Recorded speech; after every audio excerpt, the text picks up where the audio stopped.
Chapter 15. A God Buys Us Cheeseburgers. The next afternoon, June 14th, 7 days before the solstice, our train rolled into Denver. We hadn't eaten since the night before in the dining car, somewhere in Kansas. We hadn't taken a shower since Half-Blood Hill, and I was sure that was obvious. "Let's try to contact Chiron," Annabeth said. "I want to tell him about your talk with the river spirit." "We can't use phones, right?" "I'm not talking about phones." We wandered through downtown for about half an hour, although I wasn't sure what Annabeth was looking for. And the air was dry and hot, which felt weird after the humidity of St. Louis. Everywhere we turned, the Rocky Mountains seemed to be staring at me, like a tidal wave about to crash into the city. Finally, we found an empty do-it-yourself car wash. We veered towards the stall farthest from the street, keeping our eyes open for patrol cars. We were 3 adolescents hanging out at a car wash without a car. Any cop worth his donuts would figure out we were up to no good. "What exactly are we doing?" I asked as Grover took out the spray gun. "It's 75 cents, he grumbled. "I only got 2 quarters left." "Annabeth?" "Don't look at me," she said. The dining car wiped me out." I fished out my last bit of change and passed Grover a quarter, which left me 2 nickels and 1 drachma from Medusa's place. "Excellent," Grover said. "We could do it with a spray bottle, of course, but the connection isn't as good, and my arm gets tired of pumping." "What are you talking about?" He fed in the quarters and set the knob to fine mist. IMing. "Instant messaging?"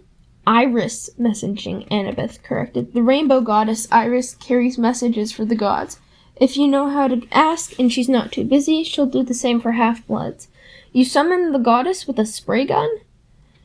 Grover pointed the nozzle in the air, and water hissed out through a thick white mist. "Unless you know an easier way to make a rainbow." And sure enough, late afternoon light filtered through the vapor and broke into colors. Annabeth held out her palm to me. "Drachma, please." I handed it over. She raised the coin over her head. "Oh, goddess, accept our offering." She threw the drachma into the rainbow. It disappeared in a golden shimmer. "Half-Blood Hill," Annabeth requested. For a moment, nothing happened. Then I was looking through the mist at strawberry fields and Long Island Sound in the distance. We seemed to be on the porch of the big house. Standing with his back to us on the railing was a sandy-haired guy in shorts and an orange tank top. He was holding a bronze sword and seemed to be staring intently at something down in the meadow. "Luke!" I called. He turned, eyes wide. I could swear he was standing 3 feet in front of me, except I could only see the part of him that appeared in the rainbow. "Percy?" His scarred face broke into a grin. "Is that Annabeth too? Thank the gods. Are you guys okay?" "We're, fine," Annabeth stammered. She was madly straightening her dirty t-shirt, trying to comb the loose hair out of her face. "We thought, he's down at the cabins." Luke's smile faded. "We're having some issues with the campers. Listen, is everything cool with you? Is Grover all right?" "I'm right here," Grover called. He held the nozzle out to one side and stepped into Luke's line of vision. "What kind of issues?" Just then, a big Lincoln Continental pulled into a car wash with its stereo turned to maximum hip-hop. As the car slid to the next stall, the bass from the subwoofers vibrated so much it shook the pavement. "Chiron has to—" "What's that noise?" Luke yelled. "I'll take care of it," Annabeth yelled back, looking very relieved to have excuse to get out of sight. "Grover, come on."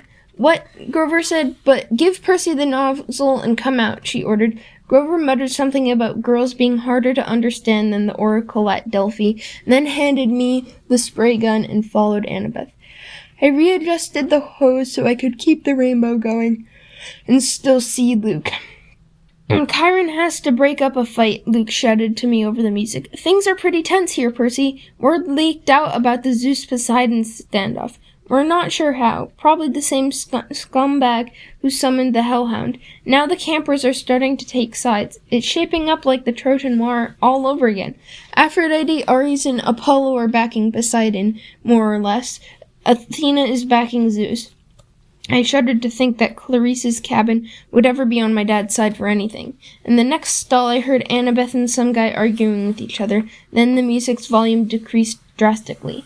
"So what's your status?" Luke asked me. "Chiron will be sorry he missed you."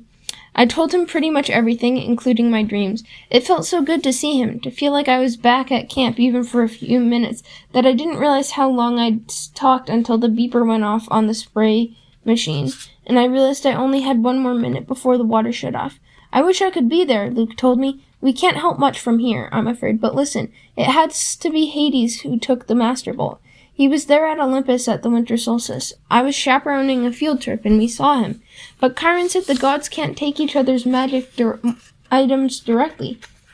"That's true," Luke said, looking troubled. "Still, Hades has the Helm of Darkness. How could anybody else sneak into the throne room and steal the Master Bolt?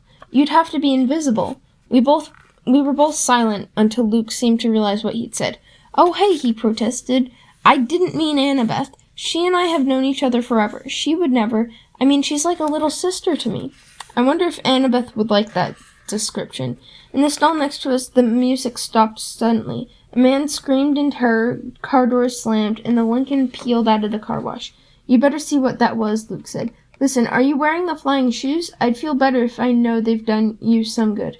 "Oh, yeah." I tried not to sound like a guilty liar. "Yeah, they've really come in handy." "Really?" He grinned. "They fit in everything?" The water shut off. The mist started to evaporate. "Well, take care of yourself out there in Denver," Luke called, his voice getting fainter. "And tell Grover it will be better this time. Nobody will get turned into a pine tree if he just—" But the mist was gone, and Luke's image faded to nothing. I was alone in a wet, empty car wash stall. Annabeth and Grover came around the corner, laughing, but they stopped when they saw my face. Annabeth's smile faded. "What happened, Percy? What did Luke say?" "Not much," I lied, my stomach feeling as empty as a big 3 cabin. "Come on, let's find some dinner." A few minutes later, we were sitting at a booth in a gleaming chrome diner. All around us, families were eating burgers and drinking malts and sodas. Finally, a waitress came over. She raised her eyebrows skeptically. "Well," I said, we want to order dinner. You kids have the money to pay for it?" Grover's lower lip quivered. I was afraid he would start bleeding, or worse, start eating the linoleum. Annabeth looked ready to pass out from hunger. I was trying to think up a sob story for the waitress when a rumble shook the whole building. A motorcycle the size of a baby elephant had pulled up to the curb. All conversation in the diner stopped. The motorcycle's headlight glared red.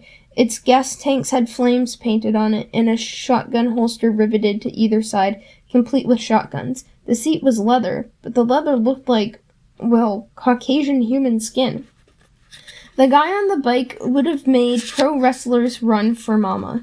He was dressed in a red muscle shirt and black jeans and a black leather duster with a hunting knife strapped to his thigh. He wore red wraparound shades and had the cruelest, most brutal face I'd ever seen. Handsome, I guess, but wicked, with an oily black crew cut and cheeks that were scarred from many, many fights. The weird thing was, I felt like I'd seen his face somewhere before. As he walked into the diner, a hot, dry wind blew through the place. People rose as if they were hypnotized, but the biker waved his hand dismissively, and they all sat down again. Everybody went back to their conversations. The waiter blinked as if somebody had pressed the rewind button on her brain. She asked us again, "You kids have money to pay for it?" The biker said, "It's on me." He slid into our booth, which was way too small for him, and crowded Annabeth against the window. He looked at the waitress who was gaping at him and said, "Are you still here?" He pointed at her and she stiffened. She turned as if she'd been spun around and then marched back towards the kitchen. The biker looked at me. I couldn't see his eyes behind the red shades, but bad feelings started boiling in my stomach. Anger, resentment, bitterness. I wanted to hit a wall. I wanted to pick a fight with someone. Who did this guy think he was? He gave me a wicked grin. "So you're old Seaweed's kids, huh?" I shouldn't have been surprised or scared, but instead felt like I was looking at my stepdad, Gabe. I wanted to rip this guy's head off. "What is it to you?" Annabeth's eyes flashed me a warning. "Percy, this is—" The biker raised his hand. "So okay," he said. "I don't mind a little attitude. Long as you remember who's the boss. You know who I am, little cousin." Then it struck me why this guy looked familiar. He had the same vicious sneer as one of the kids at as some of the kids at Camp Half-Blood, the ones from Cabin 5. You're Clarice's dad, I said. Ares, god of war. Ares grinned and took off his shades. Where his eyes should have been, there were only fire, empty sockets glowing with miniature nuclear explosions. That's right, punk. I heard you broke Clarice's spear. She was asking for it. Probably. That's cool. I don't fight my kids' fights, you know. What I'm here for, I heard you were in town. I got a little proposition for you. The waitress came back with heaping trays of food. Cheeseburgers, fries, onion rings, and chocolate shakes. Ares handed her a few gold drachmas. She looked nervously at the coins. But these aren't... Ares pulled out his huge knife and started cleaning his fingernails. Problem, sweetheart? The waitress swallowed, then left with the gold. You can't do that, I told Ares. You can't just threaten people with a knife. Ares laughed. Are you kidding? I love this country. Best place since Sparta. Don't you carry a weapon, punk? You should. Dangerous world out there. Which brings me to my proposition. I need you to do me a favor. What favor could I do for a god? Something a god doesn't have time to do himself. It's nothing much. I left my shield at an abandoned water park here in town. I was going on a little date with my girlfriend. We were interrupted. I left my shield behind. I want you to fetch it for me. Why don't you go back and get it yourself? The fire in his eyes glowed a little hotter. Why don't I turn you into a prairie dog and run you over with my Harley? Because I don't feel like it. A god is giving you the opportunity to prove yourself, Percy Jackson. Will you prove yourself a coward? He leaned forward. Or maybe you'll only fight where there's a river to dive into, so your daddy can protect you. I wanted to punch this guy, but somehow I knew he was waiting for that. Ares' power was causing my anger. He'd love it if I attacked. I didn't want to give him the satisfaction. We're not interested, I said. We've already got a quest. Ares' fiery eyes made me see things I didn't want to see. Blood and smoke and corpses on the battlefield. I know all about your quest, punk. When that item was first stolen, Zeus set his best out looking for it. Apollo, Athena, Artemis, and me, naturally. If I couldn't sniff it out, a weapon that powerful, he licked his lips, as if the very thought of the master bolt made him hungry. Well, if I couldn't find it, you got no hope. Nevertheless, I'm trying to give you the benefit of the doubt. Your dad and I go way back. After all, I'm the one who told him my suspicions about old corpse breath. You told him Hades stole the boat? Sure, framing somebody to start a war. Oldest trick in the book. I recognized it immediately. In a way, you got me to thank for your little quest. Thanks, I grumbled. Hey, I'm a generous guy. Just do my little job, and I'll help you on your way. I'll arrange a ride west for you and your friends. We're doing fine on our own. Yeah, right. No money, no wheels, no clue what you're up against. Help me out, and maybe I'll tell you something you need to know. Something about your mom. My mom? He grinned. That got your attention. The water park is a mile west on Delancey. You can't miss it. Look for the Tunnel of Love ride. What interrupted your date? I asked. Something scare you off? Ares bared his teeth, but I'd seen his threatening look before on Clarice. There was something false about it, almost like he was nervous. You're lucky you met me, punk, and not one of the older Olympians. They're not as forgiving as rudeness as I am. I'll meet you back here when you're done. Don't disappoint me. After that, I must have fainted or fallen into a trance, because when I opened my eyes again, Ares was gone. I might have thought the conversation had been a dream, but Annabeth and Grover's expressions told me otherwise. Not good, Grover said. Ares sought you out, Percy. This is not good. I stared out the window. The motorcycle had disappeared. Did Ares really know something about my mom, or was he just playing with me? Now that he was gone, all the anger had drained out of me. I realized Ares must love to mess with people's emotions. That was his power, cranking up the passions so badly they clouded your ability to think. It's probably some kind of trick, I said. Forget Ares. Let's just go. We can't, Annabeth said. Look, I hate Ares as much as anyone, but you don't ignore the gods unless you want serious bad fortune. He wasn't kidding about turning you into a rodent. I looked down at my cheeseburger, which suddenly didn't seem so appetizing. Why does he need us? Maybe it's a problem that requires brains, Annabeth said. Ares has strength. That's all he has. Even strength has to bow to wisdom sometime. But this water park, he acted almost scared. What would make a war god run away like that? Annabeth and Grover glanced nervously at each other. Annabeth said, I'm afraid we'll have to find out. The sun was sinking behind the mountains by the time we found the water park. Judging from the sign, it had once been called Waterland, but now some of the letters were smashed out, so it read Wat Rad. The main gate was padlocked and topped with barbed wire. Inside, huge dry water slides and tubes and pipes curled everywhere, leading to empty pools. Old tickets and advertisements fluttered around the asphalt. With night coming on, the place looked sad and creepy. "If Aries brings his girlfriend here for a date," I said, staring up at barbed wire, "I'd hate to see what she looks like." "Percy," Annabeth warned, "be more respectful." "Why? I thought you hated Aries. He's still a god, and his girlfriend is very temperamental." "You do not want to insult her looks," Grover added. "Who is she? Echidna?" "No, Aphrodite," Grover said a little dreamily. "Goddess of love."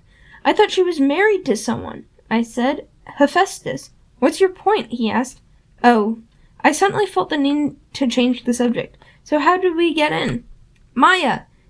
Grover's shoes sprouted wings. He flew over the fence, did an unintended somersault in midair, then stumbled to a landing on the opposite side.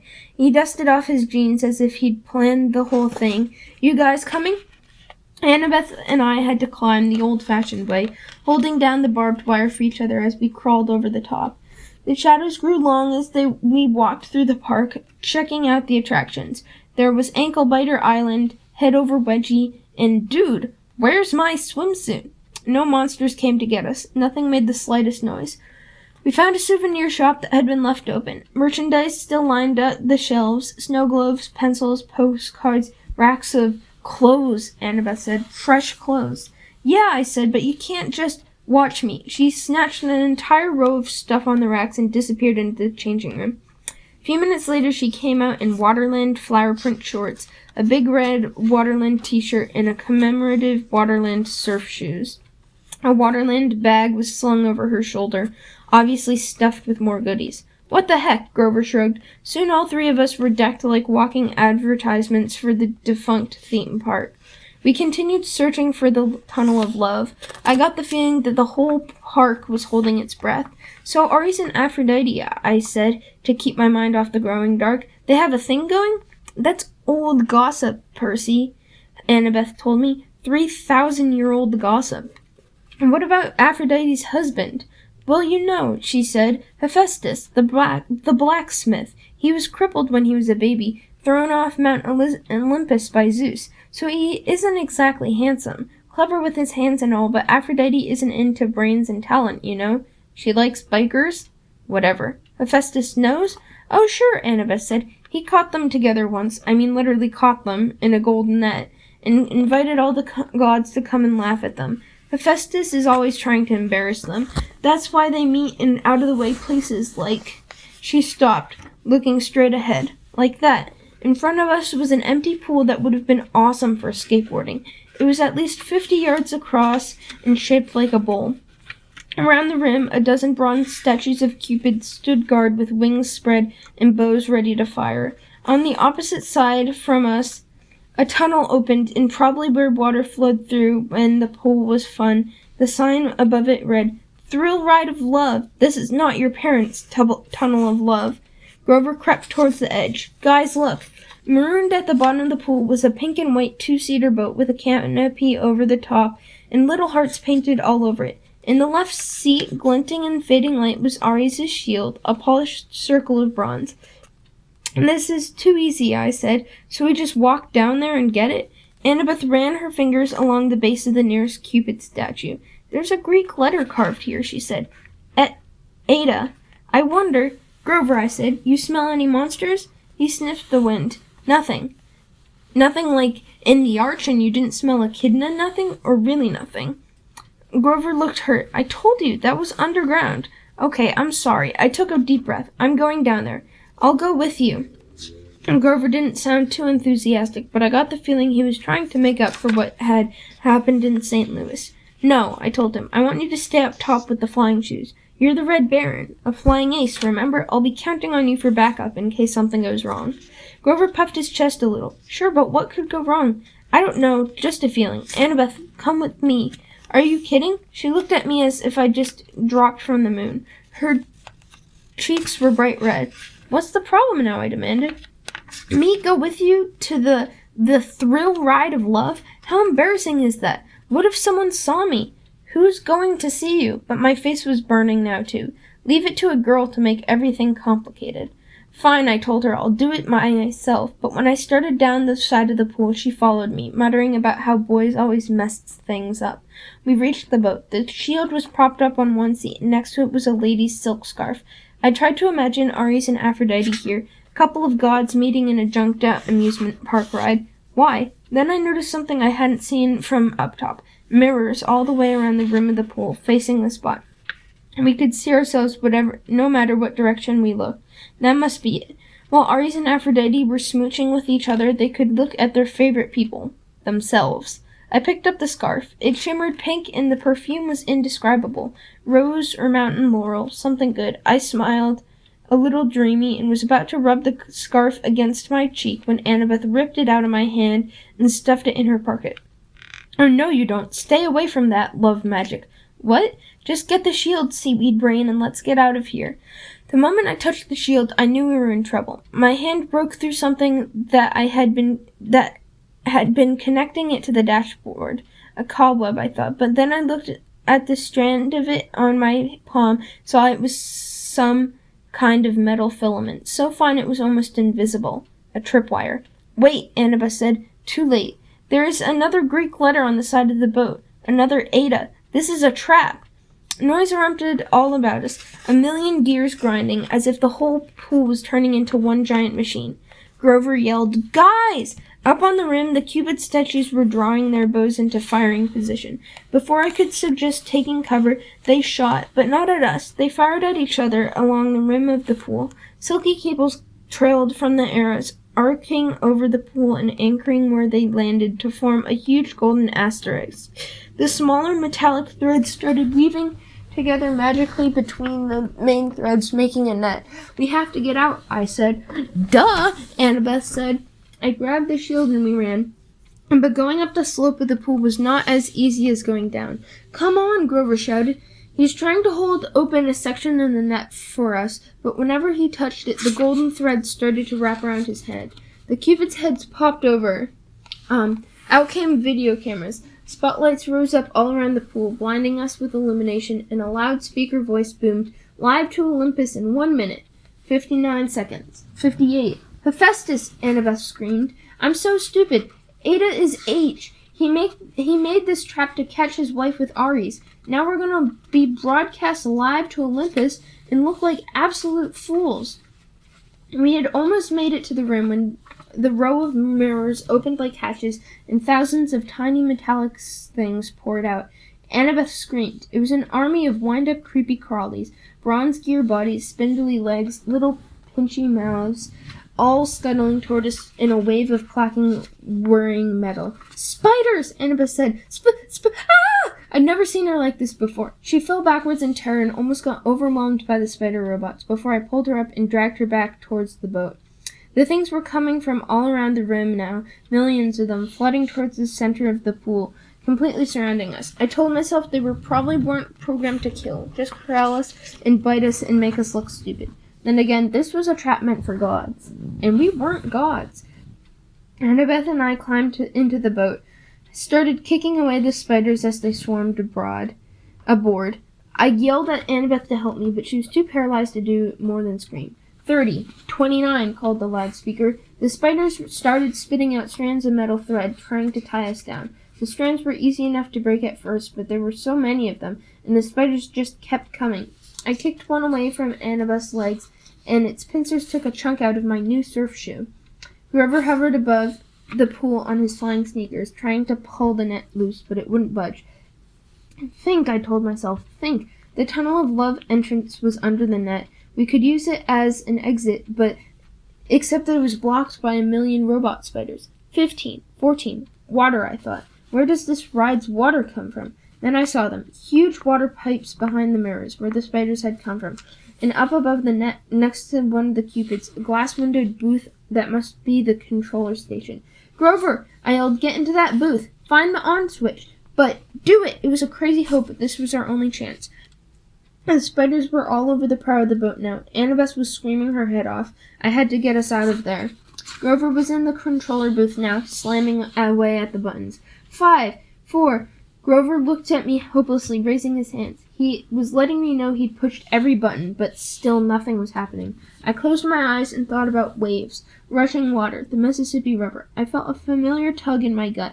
I tried to imagine that I was dragging the ocean all the way to Denver. 2, 1, 0! Water exploded out of the pipes. It roared into the pools, sweeping away the spiders. I pulled Annabeth into the seat next to me and fastened her seatbelt, just as the tidal wave slammed down into our boat. Over the top, whisking the spiders away and dousing us completely, but not capsizing us. The boat turned and lifted into the flood, spun in circles, and the whirlpool. The water was full of short-circuiting spiders, some of them smashing against the pool's concrete walls with each force they burst. Spotlights glared down at us. The Cupid cams were rolling, live to Olympus.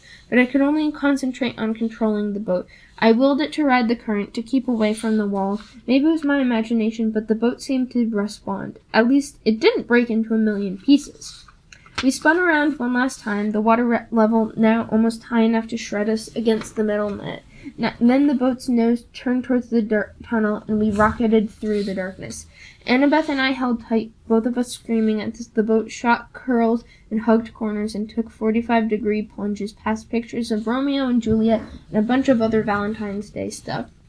And then we were out of the tunnel, the night air whistling through our hair as the boat barreled straight towards the exit.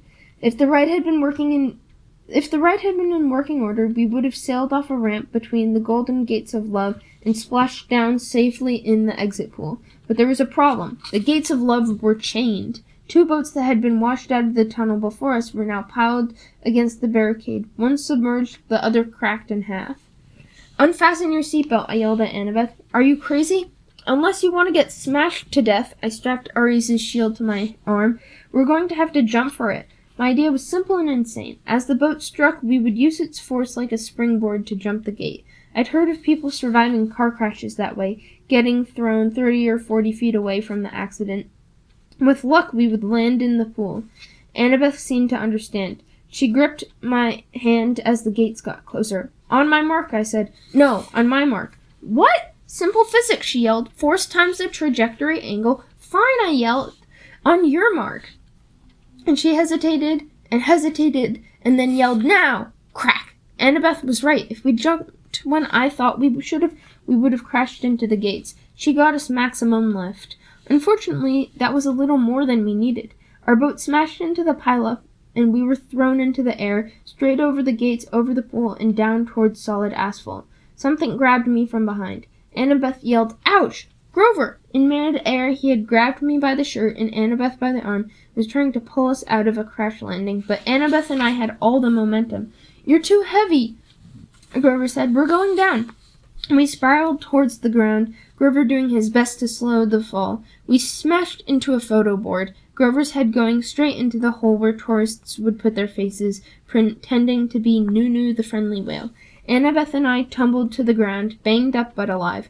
Aries' shield was still on my arm. Once we caught our breath, Annabeth and I got Grover out of the photo board and thanked him for saving our lives. I looked back at the thrill ride of love. The water was subsiding. Our boat had smashed to pieces along against the gates. 100 yards away at the entrance pool, the Cupids were still filming. The statues had swiveled so their cameras were trained straight at us, the spotlights in our faces. "Show's over," I yelled. "Thank you. Good night." The Cupids turned back to their original positions. The lights shut off.